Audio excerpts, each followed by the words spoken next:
All right, my hate for the Berg has made its rounds through the internet this week, largely because I did a clickbait title and all of that. Here's what I'm gonna do. I'm gonna try to play 9 holes. I may only get through 7 before it gets dark. Berg only, and I'm gonna figure this disc out, give you some thoughts. I'm not just going for the clicks. I really don't like this disc, but I'm gonna keep giving it a chance because you guys seem to really love it.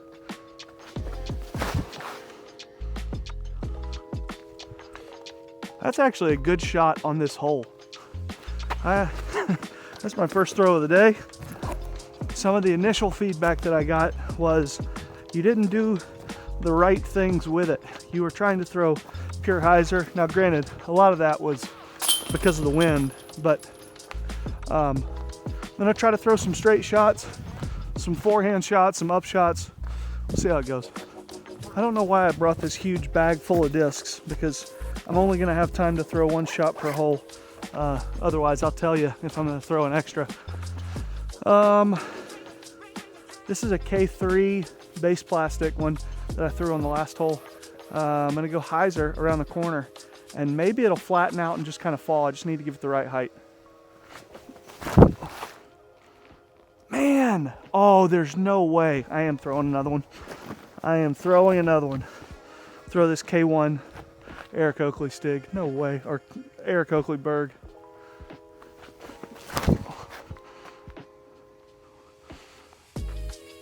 That's nice. I'm using that as my breakfast ball. I only threw 1 shot on the first hole.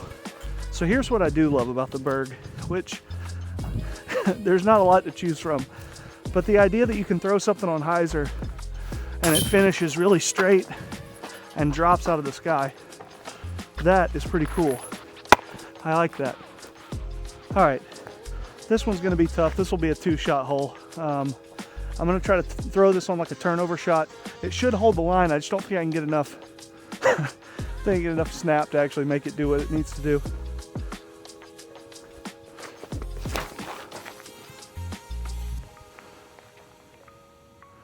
I mean, that's fine.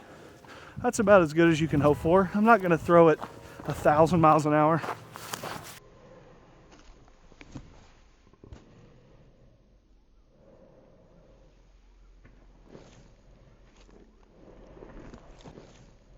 It was so funny to hear all the backlash from what was, you know, a pretty innocuous, like clickbaity title, "This Disc Sucks," on YouTube, which is just obviously trying to get views. But man, you guys had some big feelings, which honestly, you know, it's one of the things I love about disc golf is that we're all so stinking passionate about these Frisbees. Whatever you bag, you tend to be really, really gung-ho about, which obviously I love. Keep on flying. Miss. No way. I think that's a putt. Another thing I'm loving about the Berg is, well, that's a little bit of a misnomer. There's not a lot that I'm loving about it, but a potential really cool thing is that it doesn't really flip over because it doesn't have enough air under it to like really turn it over and roll. It's just dropping out of the sky. The biggest piece of criticism that I saw was that the Berg is meant to be thrown hard and dead straight, and I was throwing it on hyzers. So I'm just gonna pump one dead straight, 385 feet straight uphill. This is, I think it used to say it was a par 4 on the tee sign. It's technically a par 3 on U-disc, but it is a Berg par 4, no question.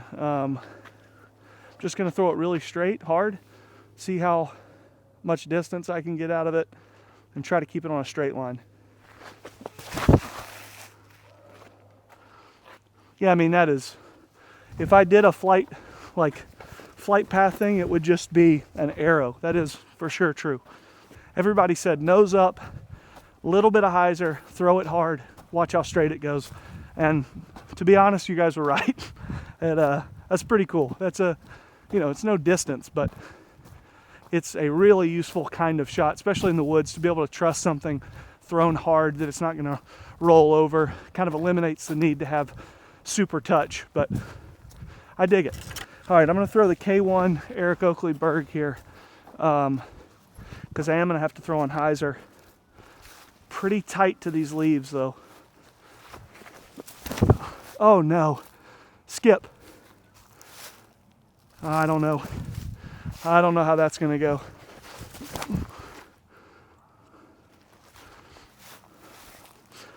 I don't know. All right, dead straight forehand shots is the other one. Laser up shots, flick putts, all that kind of thing. Let's try for that here. It's about 30 feet.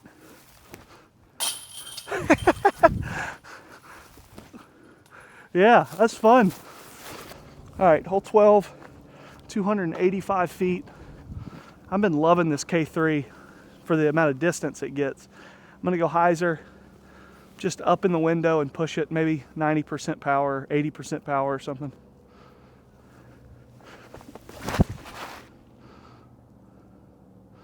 Push. All right, little short. Probably have another flick putt. All right, probably circle's edge here. I'm gonna try for a putt. A little bit of anhyzer, aim it about a foot over the basket. Come on. Oh my God. Oh my God. You guys are kind of getting to watch in real time me potentially regret something, because I think I just didn't really understand what the disc was supposed to do. I'm not totally backtracking. I still don't love it, but I think I understand it more. Big turnover shot, really high in the window, and just pray to God it gets somewhere down there.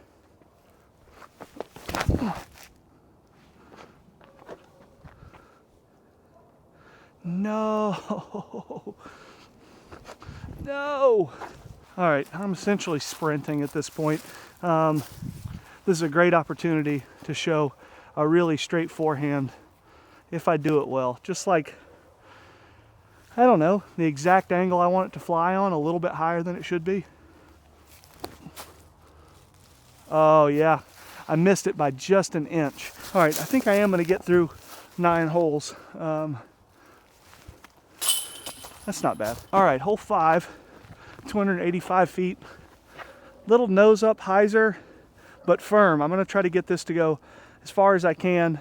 If I get past the first tree and straight, I'll be really happy. Stroke.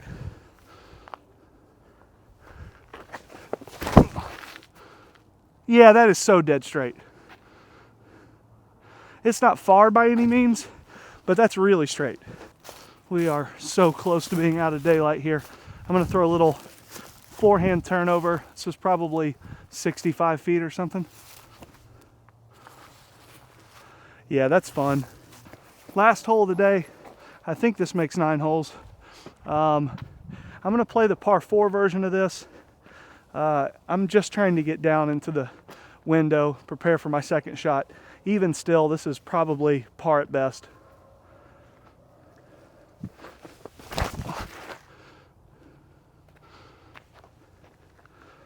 Yeah, that's exactly what I'm going for. Hey, please pause the video right now and go subscribe to the channel. We have so much long form stuff planned this year, and I want as many people to see it as possible. So thank you, and now you can resume. All right, weird camera angle, but you can see the blue basket way down there in the distance. This is gonna be maybe not full rip, but pretty close to it. Anhyzer, floaty, have it kind of hopefully glide into the gap.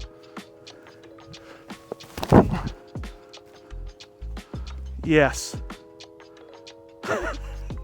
I mean, I promise, no movie magic. I haven't had time for movie magic. This is just first shot, first shot, first shot. Do I not hate this disc? I don't know. I'm gonna give you some more thoughts once I'm done with this, but I need to think. I mean, that's just unbelievable. I'm so proud of this. I don't care if I miss this or not. That's an unreal birdie, Berg. I'm pulling out a Kilbourne. Here's some thoughts. I think I like the Berg for what I just did, meaning when you're playing stroke play and you need to do placement shots and you need to kind of control how far off you're going to be, which I know I'm just describing disc golf for most people, but it really makes sense. I get it. I think I finally get it. Now, what I'm trying to do is be precise down to the inch because I'm trying to do ace run stuff and filming reels and blah, blah, blah. It does not excel at that. Like getting it to fall within 20 feet or so, it's amazing. But getting it to like be at chain height and exactly where you want it to be, I haven't quite figured that out yet. But I guess on a couple of the like little forehand shots, I think I understand the release angle and the aim point and all of that. So anyway, thanks guys for watching. Please subscribe and like, put a comment on this. I'm gonna give a Berg away again to anybody that comments anything. I mean, not to anybody, to one person who comments something. So just comment something and yeah, this is the sound and the look of somebody that is having to kind of walk back some big statements about a disc. Anyway, peace.